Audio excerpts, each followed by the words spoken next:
नमस्कार, मैं हूं आपके साथ पूर्णिमा मिश्रा। हमारे खास प्रोग्राम क्या कहते हैं नरेंद्र मोदी में आज आपको सुनवाएंगे पीएम मोदी का वो ऐतिहासिक भाषण जो उन्होंने 14 जुलाई 2011 को नई दिल्ली में दिया। मोदी जी ने अपने भाषण में कहा कि भारतीय जीवन व्यवस्था में परिवार व्यवस्था को अगर अच्छे से अच्छे ढंग से कोई चला सकता है तो हमारी माताएं बहनें चलाती हैं। ये हमारे देश की ताकत है और इसीलिए इन महान परंपराओं के प्रति अगर हमारी श्रद्धा होगी तो हम विश्व की किसी भी आधुनिक बात को पचा सकते हैं। जीवन के किसी भी क्षेत्र की ओर न देखें, हमारे पूर्वजों ने एक ऐसी व्यवस्था विकसित की है, एक ऐसे विचार को विकसित किया है जो हमें निरंतर शक्ति भी देता है, प्रेरणा भी देता है।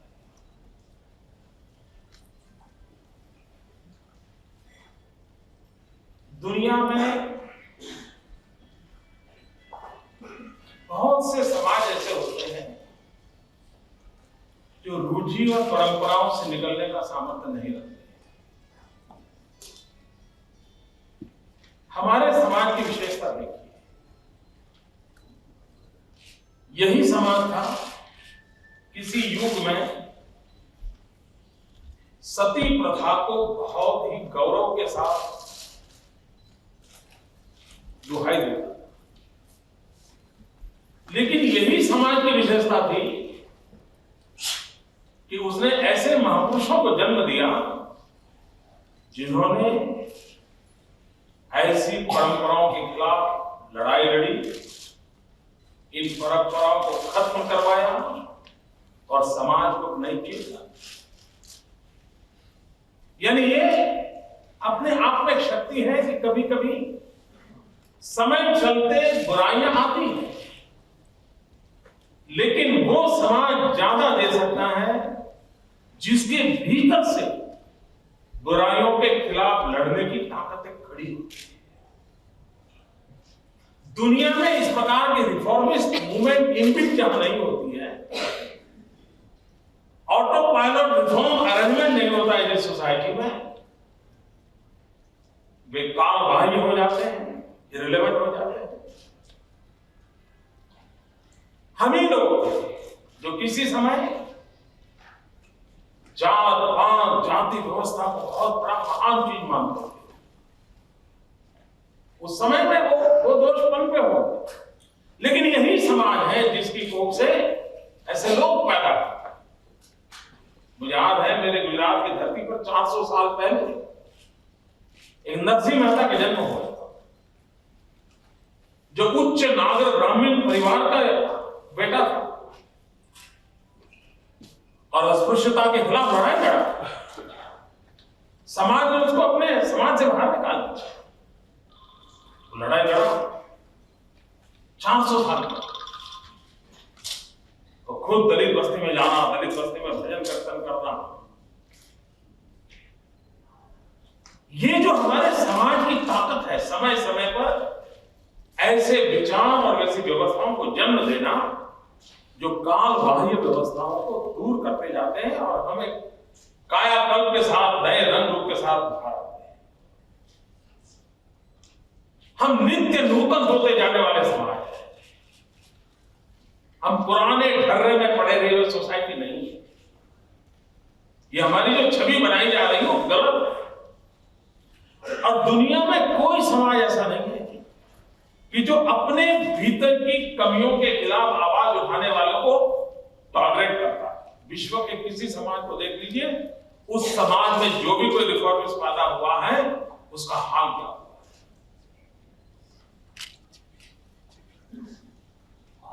यानी विज्ञान की बात करने वालों तज्ञों को फांसी पर चढ़ाने की घटनाएं दुनिया जानती है, मैं उल्लेख करना नहीं चाहता कि किसी ने विज्ञान की बात कही और विज्ञान किसी की मान्यताओं से अलग था, इसलिए उसको फांसी में लटका देने की बात तो कर दी। लेकिन हम ही लोग जो किसी भी विचार को स्वीकार करते, दुनिया में एक शब्द को लेकर के बहुत वाहवाही होती है, बड़ा ब्रांडिंग होता है, बड़ा मार्केटिंग होता है। वो शब्द है टॉलरेंस। फलाने तो बहुत टॉलरेंस है, उनकी सारी परंपरा में टॉलरेंस से सबसे बड़ी बात ऐसा कहा जाता है। हम भी सुनते हैं और कभी कभी उनको बड़ा ही, मैं किसी की आलोचना नहीं कर रहा हूं, मैं एक एनालिसिस कर रहा हूं।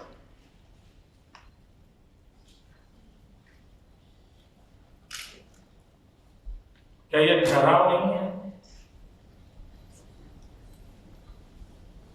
कभी कभी हम भी अपने जीवन में छोड़ो यार, अपना कलीग है, टॉलरेट कर यार, यही है ना, है टॉलरेट। मित्रों, हम उस विचार में पनपे हैं, पले हैं, बड़े हैं, जो टॉलरेंस पर आकर के अटक नहीं जाते।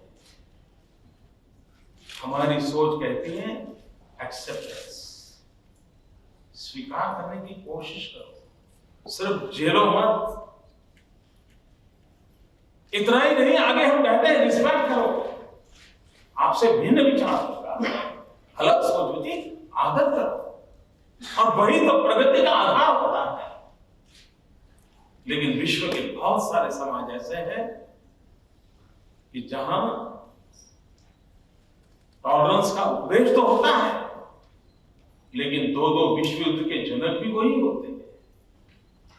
विश्व को 2 युद्ध झेलने पड़े, लेकिन फिर भी हम अपने लिए गर्व नहीं करते, फिर भी हम अपने लिए ऐसा महसूस करते हैं हम कुछ समाज में कुछ बोझ बन चुके हैं पृथ्वी पर, ऐसा कभी कभी भाग लेकर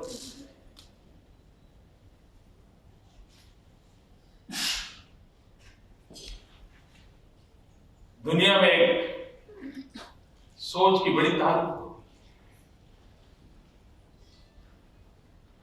लीव एंड लेट लीव। आप भी बोलते होंगे, आप भी जिस बैकग्राउंड में पढ़े लिखे होंगे, शायद आप भी इन शब्दों का बड़ा गर्व करते होंगे, जियो और जीने दो। और जो ये कहता है उसको दुनिया में बहुत बड़ा महान माना जाता है।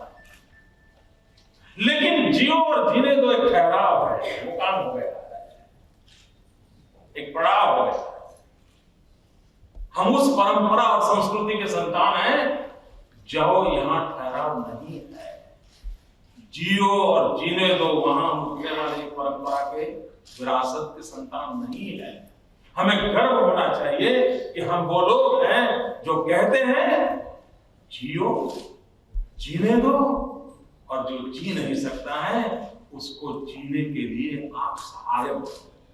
मेरे यहां गुजराती में शब्द है जीवो अने जीवाड़ो, अरे उसको जीने के लिए सहायता करो। मैं भी जीऊं, तुम भी जियो, मैं भी मौज करूं, तुम भी मौज करो। नहीं, मैं मौज करता हूं तो मैं भी कोशिश करूं, तुम भी मौज करो। हम कुछ कदम आगे हैं। क्या हमें इस बात की तरफ ध्यान है? क्या हमें गर्व है क्या इस बातों का? कितनी बड़ी महान विरासत के हम संतान हैं, जो दुनिया के हर विचारों से आगे हम कुछ देख सकते हैं। हम ही तो लोग हैं। दुनिया के अंदर भिन्न विचार के लोगों को फांसी के तख्त पर चढ़ाए जाने की सैकड़ों घटनाएं, लेकिन ये देश ऐसा है कि जिसकी फिलॉसफी रही तेल तख्तेल भूंजी था, त्याग की फिलॉसफी रही। लेकिन इसी देश में एक ऐसा व्यक्ति पैदा हुआ जो कार्ल मार्क्स से भी 100 कदम आगे चला गया था, और जो कहता था ऋणं कृत्वा घृतं पिबेत्। वो कहता था अरे कर्ज करो, घी पियो, मौज करो। इतना बड़ा वो अर्थ केंद्रीय, भोग केंद्रीय विचारधारा को लेकर के इस देश में आया, जो कहता है ये सब बेकार है, कोई जन्म के बाद कोई स्वर्ग मिलता है, सब झूठ है, बेकार है, सब यही है, आओ खाओ पियो मौज करो। यहां से गए तो फिर क्या है, दुनिया में कुछ नहीं रखा। ऐसे बहुत लोग होंगे जो होते हैं, ये हमारे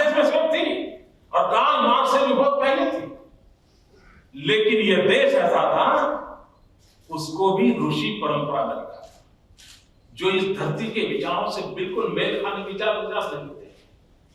उसके बाद भी इस देश ने उसको ऋषि परंपरा का एक हिस्सा, यानी नाउ टॉलरेंस ही नहीं सिर्फ, एक्सेप्टेंस भी नहीं सिर्फ, रिस्पेक्ट तक की ऊंचाई तक ले जाना, ये इस देश की विरासत है।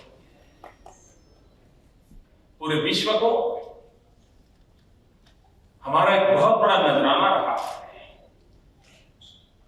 परिवार नाम के इंस्टीट्यूट, फैमिली,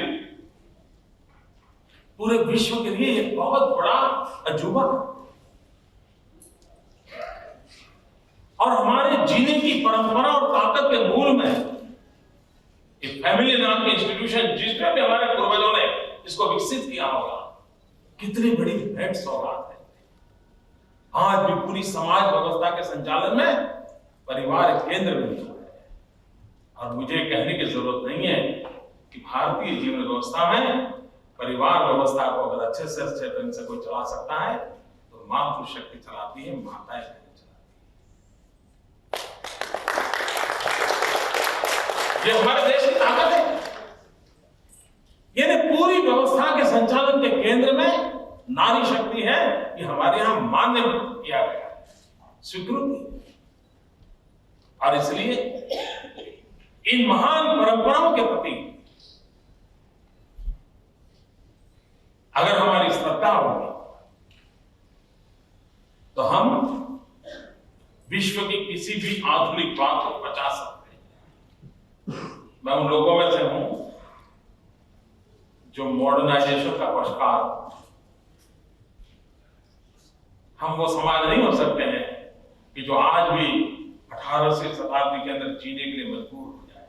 ऐसी सोसाइटी नहीं हो सकती। ये सोसाइटी बहुत बन जाए, लेकिन मॉडर्नाइजेशन विदाउट वेस्टर्नाइजेशन, अगर ये थोड़ा सा हम बारीकी से कर लें, कभी कभी हमारे यहां मातृभाषा को लेकर के विवाद होता है।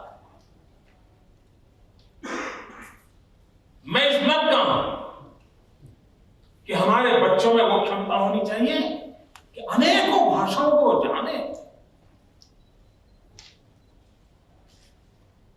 क्या हम नहीं चाहेंगे कि हमारे बच्चे कहीं अटक न जाए, एक ही भाषा के भरोसे उसकी जिंदगी चले, कहीं सब्जी लेने के लिए घर से जाना पड़े और खाली हाथ लौट आए क्योंकि बोल नहीं सकता था? ऐसा तो हो नहीं सकता जी। क्यों ना हम उसकी विधा विकसित करें, क्यों ना उसका हम गौरव न करें। और कभी कभी मातृभाषा की बात, कुछ लोग अर्थ निकालते हैं कि मां जो बोलती है वो भाषा बच्चा बोले, मतलब मातृभाषा।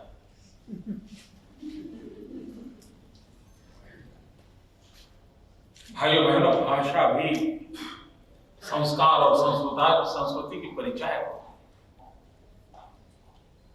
उसी के माध्यम से संस्कृति और संस्कार पनपते हैं। मैं भाषा का संघर्ष और भाषा के विवाद का पक्षकार नहीं हूं। मैं जब अधिक से अधिकतम भाषा के सीखने का पक्षकार हूं। और मैं तो मानता हूं कि एक जमाना था जो स्पेनिश और फ्रेंच और लैंग्वेज सीखने का जमाना था, वो एयर होस्टेस कल्चर के लिए जरूरी होगा। अब वक्त बदला है। एशिया अगर 21वीं सदी में लीड करने वाला है तो आपको चाइनीज, जापानी जिन भाषाओं पर प्रभुत्व पाना पड़ेगा अगर विश्व के अंदर ताकत बनना है। युग बदलता जा रहा है, लेकिन मैं उस भाषा के झगड़े के लिए यहां नहीं आया। लेकिन अगर मैं कहता हूं कि भाषा एक संस्कार और संस्कृति का माध्यम है, तो क्या कभी हमने उस पर ध्यान दिया है?